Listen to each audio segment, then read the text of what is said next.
I want to ask all three of you a couple of questions. There is a regional ballot measure put on the ballot by Metro this November that would raise $4 billion from taxpayers through a payroll tax and attempt to get another $3 or $4 billion in federal matching funds.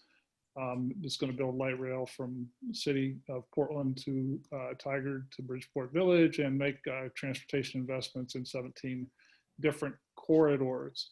I'd like to ask you all to tell me whether you support the measure or not, and briefly why. Chris, we'll start with you.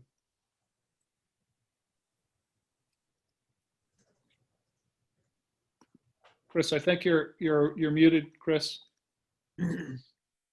I'm not familiar with it, but I'm wondering, who are we going to be taxing? Are we going to be taxing all homeowners? It's a payroll tax on all companies that employ more than 25 people.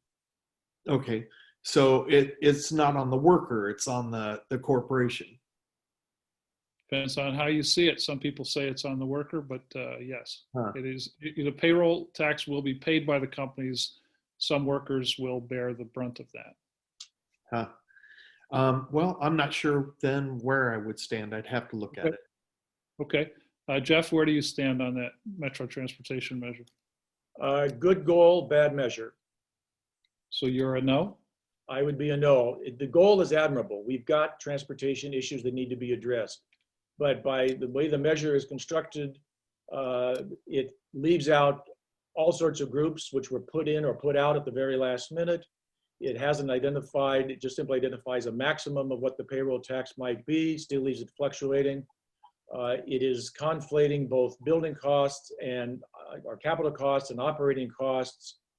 And so, great goal to address the congestion issues in the metro region, but this particular measure does not meet the standard to get a yes vote from me. Treasurer Read?